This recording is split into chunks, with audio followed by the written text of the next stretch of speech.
오늘은 오직 예수라는 제목으로 말씀을 나누려고 합니다.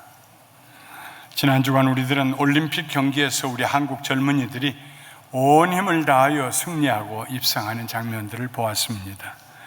겨우 144명의 선수들이 참석했는데 오늘 아침까지 금메달을 13개 포함해서 32개의 메달을 땄어요. 비율로 보면은 22.5%가 100명 중에 22명이 메달을 딴 걸로 나오는데, 아마도 그렇게 해서 순위를 매긴다고 그러면 전 세계에서 1등 아니면 2등이 갈 것 같아요. 얼마나 대견스럽고 존경스럽고 감사한지. 정말 우리 대한민국 이번에도 8등 8위를 하는 것 같습니다. 너무 감사해요. 원래 금메달 5개가 목표였다는데 13개를 땄으니 얼마나 감사해요. 신앙생활도 영적 경기입니다. 그러므로 선명한 목표와 놀라운 집중력을 가지고 믿음의 생활을 해야 합니다. 바울은 달려갈 길을 다 마치고 믿음을 지키며 선한 싸움에 승리한 후에 의의 면류관을 얻을 것이라고 말했습니다. 우리는 예수님 중심의 신앙생활을 해야 됩니다. 우리들의 신앙은 액세서리가 아닙니다. 본질이 되어야 합니다. 제가 말하는 액세서리는 이거 맬까 이거 맬까, 필요할 때 선택해서 매고 필요하지 않을 때에는 빼놓는 그런 신앙생활을 말합니다. 예수님은 내가 원하는 축복을 주시고 내가 어려운 일을 당할 때 도와주신, 내가 부르면 빨리 득달같이 찾아오셔서 내 기도를 들으시고, 그리고 별일 없을 때는 너무 바다하지 마시고 조금 안 보이는 곳에 멀찌감치 계시고 눈치 있으시게, 이렇게 신앙생활하면 그것이 바로 액세서리의 신앙생활입니다. 우리는 예수님을 주로 고백합니다. 예수님이 내 삶의 주가 되셔야 합니다. 예수님이 주인이시라면 우리는 당연히 그의 종이 되어야 합니다. 내가 주인이 되려고 하는 순간 기독교인은 종교인이 되고 맙니다. 왜냐하면 종교는 나의 필요를 위해서 신을 만들고 의지하는 것이기 때문입니다. 오늘 읽은 말씀에서 바울은 신앙생활의 원리에 대해서 가르치고 있습니다. 중요한 원리입니다. 다시 한번 빌립보서 1장 20절과 21절을 읽어보겠습니다. 나의 간절한 기대와 소망을 따라 아무 일에든지 부끄러워 아니하고 지금도 전과 같이 온전히 담대하여 살든지 죽든지 내 몸에서 그리스도가 존귀하게 되게 하려 하나니 이는 내게 사는 것이 그리스도니 죽는 것도 유익함이라. 살든지 죽든지, 다시 말하면 죽을 각오를 가지고 오직 예수 그리스도만 사랑하고 섬기며 복종하고 나로 인하여 내 삶에서 예수님이 존귀하게 여기심을 받게 하겠다는 말씀입니다. 오늘 저는 이 바울의 그런 신앙생활을 3가지로 살펴보려고 합니다. 다시 말하면 어떻게 하면 우리가 우리 삶 속에서 예수님을 존귀하게 해드릴 수 있을까? 3가지 바울의 신앙의 자세를 나눕니다. 첫째로, 바울은 초월적인 신앙생활을 했습니다. 바울이 로마의 감옥에 갇힌 후에 복음 전파 운동이 더 활발하게 일어났습니다. 바울을 사랑하는 성도들은 바울이 옥에 갇혔으니 우리가 그를 대신하여 더 열심히 복음을 전해야 한다고 생각했습니다. 그 소식을 듣고 바울은 형제 중에 다수가 나의 매임으로 말미암아, 얼거매임으로 말미암아 주 안에서 신뢰함으로 겁없이 하나님의 말씀을 더욱 담대히 전하게 되었다고 했습니다. 바울이 복음을 전하다가 감옥에 갇혔습니다. 그런데 성도들이 겁도 없이 우리도 갇힐 것이다, 그리고 복음을 더 활발하게 전했다는 말씀입니다. 로마의 황제들은 기독교인들을 학대하고 순교시킴으로 복음의 전파를 막으려고 했습니다. 그러나 성도 한 사람이 순교하면 수백 명, 수천 명의 새로운 성도들이 태어났습니다. 이번에도 바울의 옥의 갇힘이 오히려 복음 전파에 더 큰 진전을 이루었다는 말씀입니다. 바울을 사랑하는 성도뿐만 아니라 평소에 바울을 시기하고 질투하던 사람들도 복음 전파에 열심을 냈습니다. 그들은 투기와 분쟁으로 바울의 매임에 괴로움을 더하려는 잘못된 동기로 그리스도를 전했습니다. 그들은 바울이 감옥에 갇혔으니 이제 바울은 끝났다, 이제부터는 우리 세상이다. 그래서 평소에 바울을 싫어하고 시기하고 미워했던 그 사람들이 오히려 더 열심을 내어서 복음을 전했다는 말씀입니다. 이런 모습을 보면서 바울은 어떤 생각을 했을까요? 빌립보서 1장 16절부터 18절 말씀 다시 한번 읽어보겠습니다. 이들은 내가 복음을 변증하기 위하여 세우심을 받은 줄 알고 사랑으로 하나 그들은 나의 매임에 괴로움을 더하게 할 줄로 생각하여 순수하지 못하게 다툼으로 그리스도를 전파하느니라. 그러면 무엇이냐? 거칠애로 하나 참으로 하나 무슨 방도로 하든지 전파되는 것은 그리스도니 이로써 나는 기뻐하고 또한 기뻐하리라. 이것이 바로 바울의 초월적인 신앙 자세입니다. 이들은, 바울을 사랑하는 자들은 그 사랑하는 마음으로 복음을 전하고, 그들은 바울을 시기하고 질투하는 자들은 그 시기하는 마음으로 복음을 전했어요. 그러면 어떻게, 무슨 말을 할까? 이렇게 전하나 저렇게 전하나 예수님이 전파되니 나는 기뻐하고 기뻐하리라 하는 말씀입니다. 초월적인 신앙은 바울의 너그러운 성품에서 오지 않았습니다. 예수님 때문이었습니다. 예수님에게 초점을 맞출 때 그 복음을 전하는 사람들이 자기를 사랑하는 사람이든지 자기를 시기하는 사람이든지 아무 상관이 없었습니다. 예수의 복음만 전파되면 그것으로 만족했습니다. 초월적인 신앙은 환경에 좌우되지 않습니다.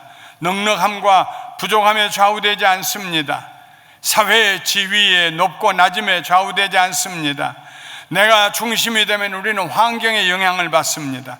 그러나 예수님이 중심이 되면 환경의 차이는 아무 의미가 없습니다. 전에 제가 여의도 순복음교회에서 교육연구소장으로 있을 때 주일 오후마다 150여 명의 교수님들을 모아서 성경을 가르쳤던 적이 있습니다. 그때 숙명여대 어떤 교수님이 말끝마다 우리 구역장님은요 해서 그 구역장님이 누구인가 물어보았습니다. 도대체 누구이길래 독일에서 유학까지 마치고 좋은 대학교에 교수를 생활을 하고 계신 분이 우리 구역장님 하고 말하는지 궁금했습니다. 그랬더니 그 동네 시장 입구에서 콩나물 팔고 계시는 권사님이라고 했습니다. 한참 제가 말을 잊지 못했습니다. 그 구역에 대학 교수들이 셋이나 있는데 모두가 그 권사님을 존경한다고 그랬습니다. 세상적으로 보면 유학을 다녀와 대학 교수들을 하고 있는 분들입니다. 세상적으로 보면 시장 입구에서 조그만 좌판 벌리고 콩나물 팔고 계시는 분이십니다. 그런데 그 구역장님을 사랑하고 존중 여기고 그분들 입을 열기만 하면 우리 구역장님은 그분에게 뭘 배울 수 있겠습니까? 그러나 예수님 때문에 그 권사님 안에 계시는 예수님을 보고 그 예수님 때문에 그분을 존경하고 사랑하고 순종하는 모습을 보았습니다. 내가 중심이 되면 세상에 받아들일 수 있는 사람들이 한계가 있습니다. 나보다 더 나은 사람은 시기와 질투 때문에 멀리하고 나보다 더 못한 사람은 교만과 우월감 때문에 멀리합니다. 그러나 예수님이 내 삶의 중심이 되시면 나보다 나은 사람을 축복하신 하나님께 감사드리고 나보다 못한 사람을 위해서 내가 오히려 축복하고 격려할 수 있게 됩니다. 늪지대에 빠져서 갈대밭에서 빠져서 볼 때에는 갈대밖에 안 보여요. 그러나 그 갈대 늪지대에서 벗어나서 높은 지역으로 올라가면은 세상이 다 보이게 돼요. 내가 어디에 있느냐가 중요합니다. 내가 예수님을 만주의 주가 되시고 만왕의 왕이 되신 예수님을 내 구주라고 고백하고 예수님에게 초점을 맞추고 예수님 자리로 성령님의 인도하심을 받아 들려 올라감을 받아서 예수님과 동행하면은 모든 것을 다 초월할 수 있습니다. 할렐루야. 초월해서 교만해지는 것이 아니라 오히려 겸손하게 될 수 있습니다. 그리고 기뻐하게 됩니다. 크게 기뻐하게 됩니다. 그러면 무엇이냐? 거칠애로 하나 참으로 하나 무슨 방도로 하든지 전파되는 것은 그리스도니 이로써 나는 기뻐하고 또한 기뻐하리라. 기뻐하고 또한 기뻐하리라는 이 말씀은 지금도 기뻐하고 앞으로도 기뻐하리라는 말입니다. 참된 기쁨은 예수님 중심의 초월적인 신앙생활에서 옵니다. 변하지 않는 기쁨입니다. 세상이 줄 수 없는 기쁨, 세상이 알 수 없는 기쁨입니다. 그래서 바울 사도는 데살로니가 교회 성도들에게 항상 기뻐하라고 가르쳤던 것입니다. 어떻게 항상 기뻐할 수 있을까요? 바울은 빌립보 교회 성도들에게 어떤 상황에서도 기뻐할 수 있는 비결을 이렇게 가르쳐 주었습니다. 빌립보서 4장 11절부터 13절 말씀까지 우리 한번 읽어보겠습니다. 내가 궁핍함으로 말하는 것이 아니니라. 어떠한 형편에든지 나는 자족하기를 배웠노니 나는 비천에 처할 줄도 알고 풍부에 처할 줄도 알아. 모든 일 곧 배부름과 배고픔과 풍부와 궁핍에도 처할 줄 아는 일체의 비결을 배웠노라. 내게 능력 주시는 자 안에서 내가 모든 것을 할 수 있느니라. 예수 안에 거하면 돼요. 우리에게 능력 주시는 예수 안에 있기만 하면 우리는 초월적인 신앙생활을 하게 되고 기뻐하며 살 수 있습니다. 어떤 형편에서도. 저는 이런 초월적인 신앙생활을 하셨던 위대한 믿음의 선배 한 분을 압니다. 제가 가졌던 책들을 은퇴하면서 후배 목사님들에게 다 나눠줬어요. 아마 80%는 나눠준 것 같아요. 이건 내가 그냥 가져야지, 더 읽어봐야지, 그런 책들만 남아 있습니다. 여러분들의 자서전이 있고 훌륭한 분들의 자서전인데 그 중에 한 분의 자서전을 제가 지금도 간직하고, 어제도 제가 설교 준비하다가 한 2시간 동안을 읽었어요. 읽고 또 읽어도. 제가 2살 때 우리 교회에서 목회자로 우리 교회에 오셨다가 제가 12살 때 떠나셨던, 10년 동안 목회하시다 떠나셨던 분이요. 주님 가신 길 우리도 가자, 이런 250페이지짜리 아마도 한 번 나오고 절판되었을 그런 책이에요. 버릴 수가 없어요. 자신이 쓴 게 아니라 돌아가신 다음에 여러분들이 그분과 관계했던 분들이 썼던, 자식들도 조금씩 2-3페이지씩 쓰고 했던 책이에요.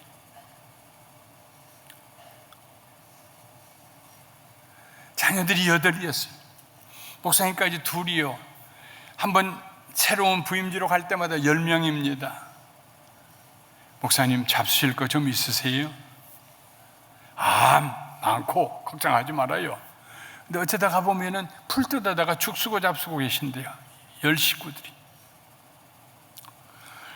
갔다 오다가 거적 쓰고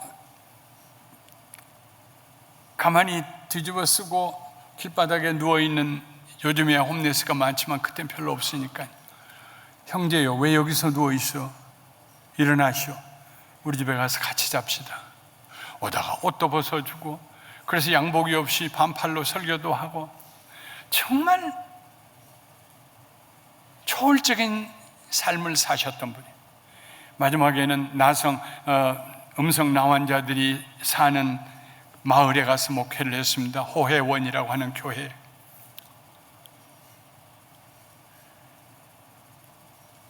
따님이 결혼을 하게 됐어요. 사위가 왔습니다. 사위짜리가 여보게 우리 교회에서 결혼하세. 주례는 내가 서줄게. 아니, 사위짜리 부모님은 예수님을 안 믿는데 그것도 나환자촌에서 교회에서 결혼을 하자고. 그래서 마음이 안 내키니까 결혼식은 여기서 하고 잔치는 자기 자네 동네에 가서 하게. 그리고 그 나환자촌에서 결혼식을 했어요. 그 나환자 교회 성도님들이 알면은 뭐라도 호박이라도 따가지고 올까 봐서 일체 광고를 안 하고, 낮 예배도 아니고 저녁 예배 다 끝난 다음에 자 이제 결혼식 하겠습니다. 그러니까 신랑이 앉아있다 벌떡 일어나 앞으로 나옵니다. 신부 입장하시오. 자기 딸이 저기서 걸어왔어요. 아니 어떻게 밤에 어떻게 결혼식을 해요? 예배드리다 말고.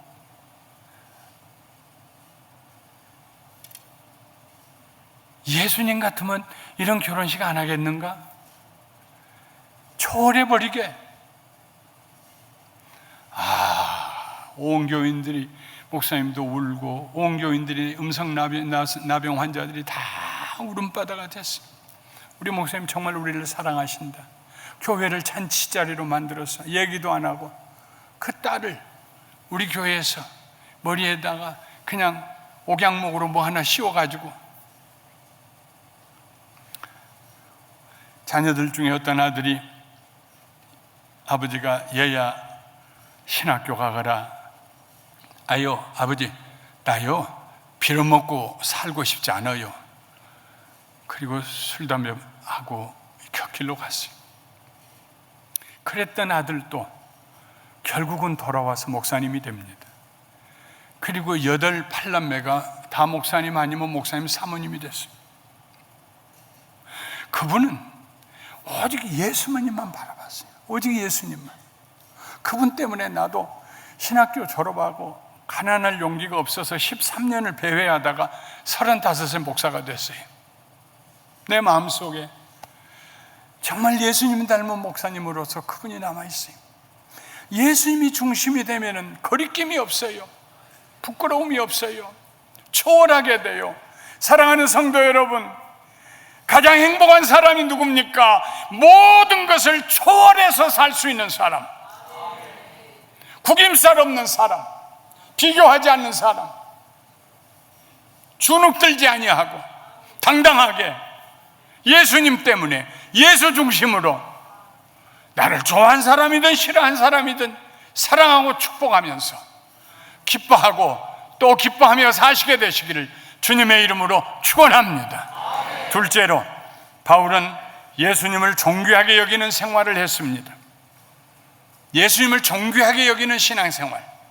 나의 간절한 기대와 소망을 따라 아무 일에든지 부끄러워하지 아니하고 지금도 전과 같이 온전히 담대하여 살든지 죽든지 내 몸에서 그리스도가 존귀하게 되게 하려 하나니.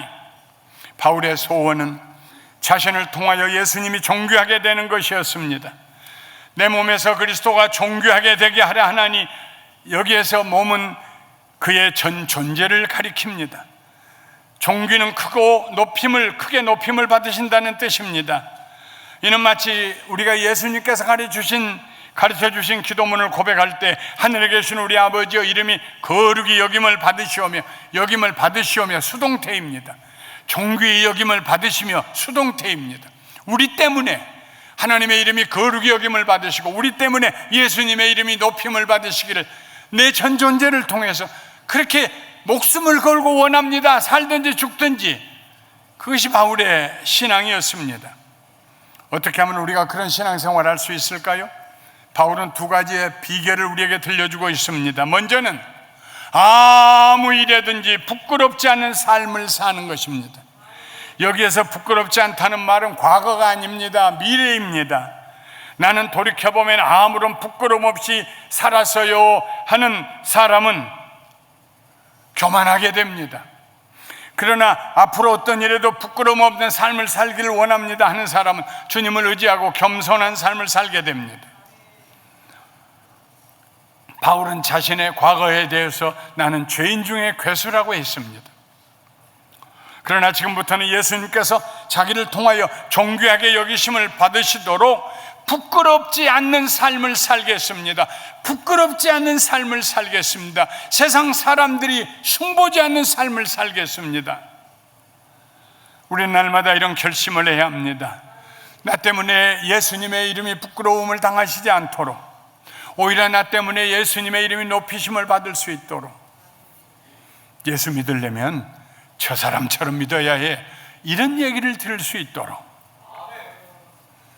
바울처럼 부끄러움 없는 삶을 오늘도 내일도 살기를 주님의 이름으로 축원합니다. 또 한 가지 비결을 알려줬어요. 그것은 바로 지금도 전과 같이 온전히 담대하여 살든지 죽든지라는 표현 속에 담겨 있습니다.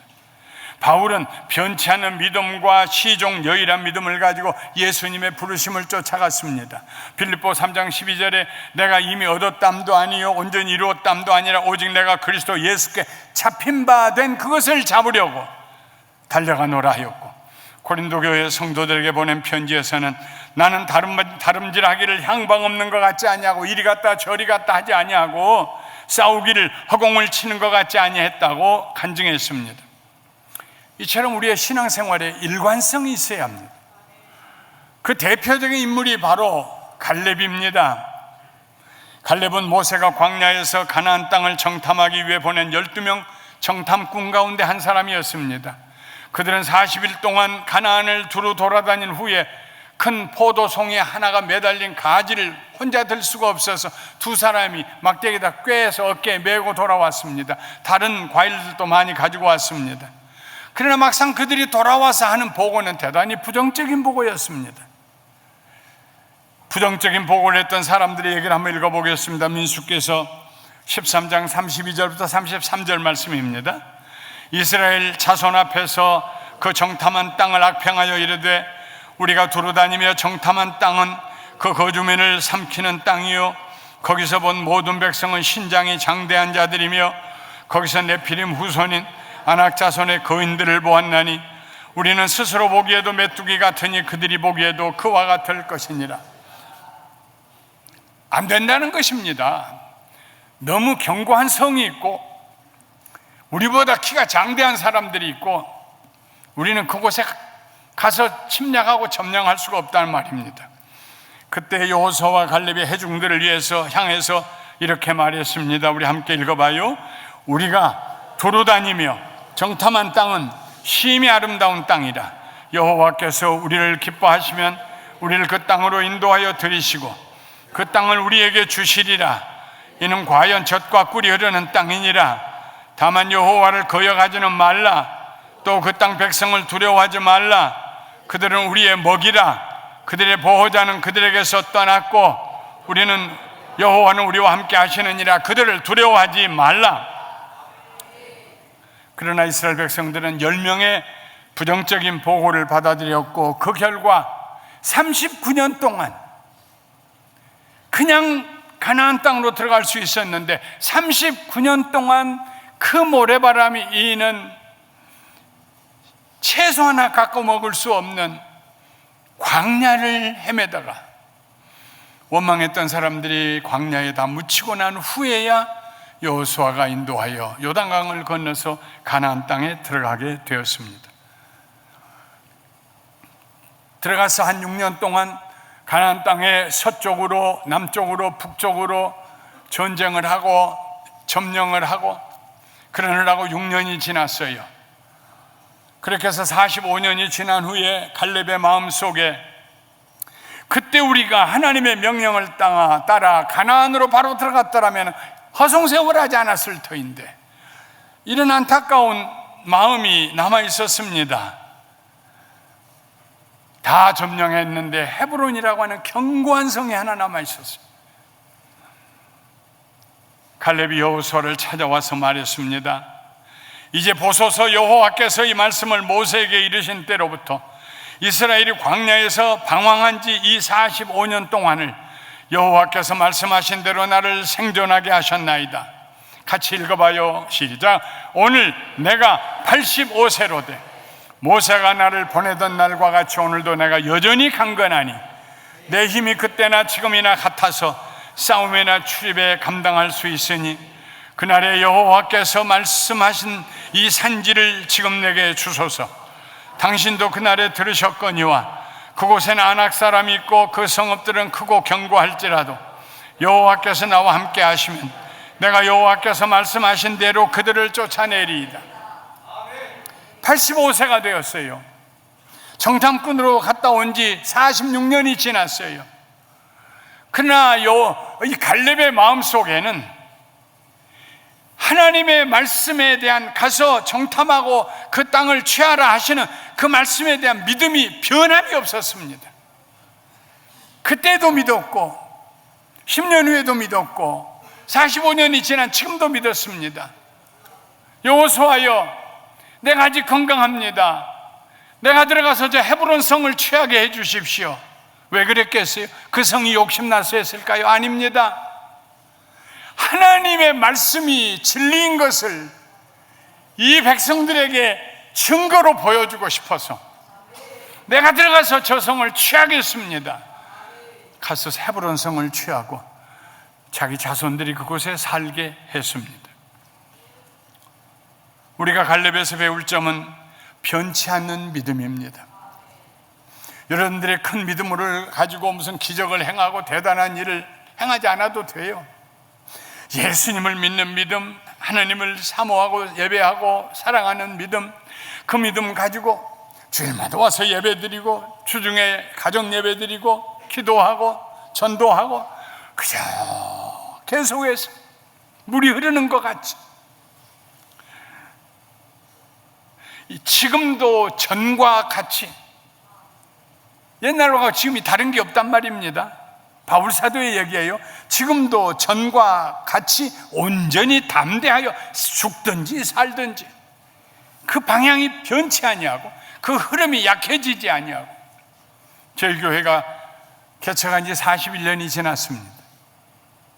이 자리에 그때부터 개척한 첫 해부터 우리가 예수 믿으신 분들이 앉아 계세요. 변함없이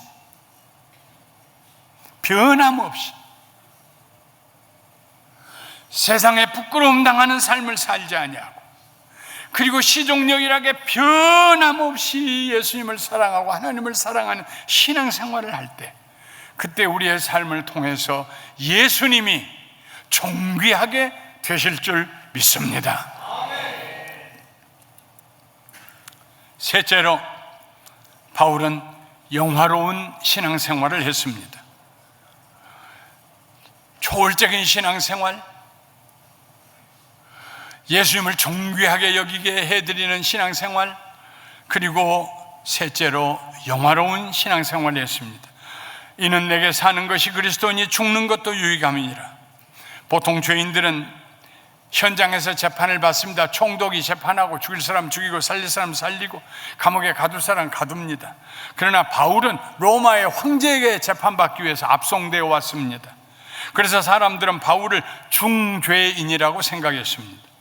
아마 사형 선고를 받을지도 모른다고 생각했습니다. 바울 자신도 재판 결과가 어떻게 나올지 알 수 없었습니다. 더구나 2년여 동안 갇혀 지냈기 때문에 로마 교회의 성도들은 더 불안했을 것입니다. 그러나 바울 자신은 오히려 평안함 가운데 영광스러운 장래를 바라보고 있습니다. 이는 내게 사는 것이 그리스도니 죽는 것도 유익함이라. 여기에서 산다는 말은, 내게 그리스도가 살고 있다, 산다는 말은 현재입니다. 예수 그리스도께서 바울과 함께 살고 계신다는 말입니다.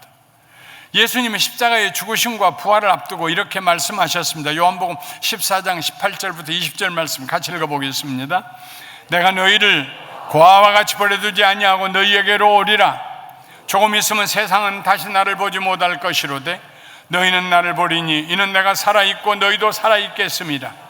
그날에는 내가 아버지 안에 너희가 내 안에 내가 너희 안에 있는 것을 너희가 알리라. 아주 신비한 말씀입니다. 내가 부활해서 다시 살게 될 때에는, 그때에는 내가 아버지 안에 있고 너희가 내 안에 있고 내가 너희 안에 있는 것을 너희가 볼리라. 신비한 말씀입니다. 바울 사도가 그리스도가 내 안에 살고 계신다는 말씀이 바로 이런 말씀입니다. 지금 예수님께서 바울 안에 계시기 때문에 설사 로마의 감옥에서 처형을 당한다 해도 영원히 예수님과 함께 살게 될 것이라는 말입니다. 그렇게 되면 바울에게서 빼앗아갈 것이 아무것도 없어요. 오히려 남지요. 뭐가요? 천국이요. 지금 예수님이 내 안에 살아요, 사셔요. 예수님과 함께 살아가요, 매일매일. 그러다가 어느 날 눈 감고 눈 떠보면은 천국이에요. 내가 잃어버린 게 뭐가 있어요? 썩어질 육신 외에 뭘 잊어버려요? 나는 주와 함께 영원히 내 아버지 집에 거하리라. 유익하다는 말씀입니다. 참 옛날에 비하면 평균 연령이 많이 늘어났습니다. 제가 어렸을 때는 45세에 세상을 떠났다고 신문에 나오면은 아유 뭐 조금 아쉽지만 살 만큼 살았네 했어요. 60에 돌아가시면은 참 오래 사셨다 호상이라고 그랬어요. 그땐 평균 연령이 45세였어요.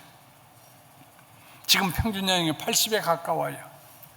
그래서 우리는 말합니다. 120세 사는 세대다. 120세까지 살 것이다. 그렇게 평균 연령이 점점 높아져서 120세에도 탁 지팡이 짚지 않고 여기와 예배드리면 얼마나 좋겠어요. 그러나 현실은 그렇지 않지요. 식탁 위에 약병이 3분의 1을 차지하는, 그렇게 120년 사는 것이 우리의 최고의 목적은 아니잖아요. 120이 우리의 치상의 목표는 아니잖아요. 우리 치상의 목표는 예수님과 함께 살다가 예수님 손붙잡고 천국 가는 겁니다. 할렐루야. 영화로운 삶을 사는 것입니다. 그래서 나이가 얼마가 되든지 그 사람 마음속에는요 영화로움이 있어요. 구김살이 없어요. 어깨 펴고 당당해요. 이게 바울의 신앙생활이었습니다. 말씀을 마치겠습니다. 우리 신앙생활은 선과 색깔이 분명해야 합니다. 우리는 예수님을 믿습니다. 그가 살아계신 하나님의 아들이시며 우리를 구원하신 주님이심을 믿습니다. 우리의 삶 속에 예수님보다 더 귀한 분도 없고 더 귀한 것도 없습니다. 오직 예수밖에 없습니다. 예수 중심의 신앙생활. 할렐루야. 그러면 초월적인 삶을 살 수 있습니다. 가라앉지 않아요. 떠올라요. 그렇다고 교만하지 아니하고 겸손하고, 그럼에도 불구하고 하나님께 영광을 돌리고 모든 사람들에게 하나님의 인자하심과 선하심을 나타내고, 부끄러움 없는 삶, 시종여일한 신앙생활. 그래서 내 삶을 통하여 예수님이 영광을 받으시는 신앙생활 뿐만 아니라 내 안에 예수님이 살아계시기 때문에, 내 안에 예수님이 살아계시기 때문에, 내 안에 예수님이 살아계시기 때문에 죽는 것도 손해날 거 없다, 내게는 유익이다, 이런 신앙생활을 하게 됩니다.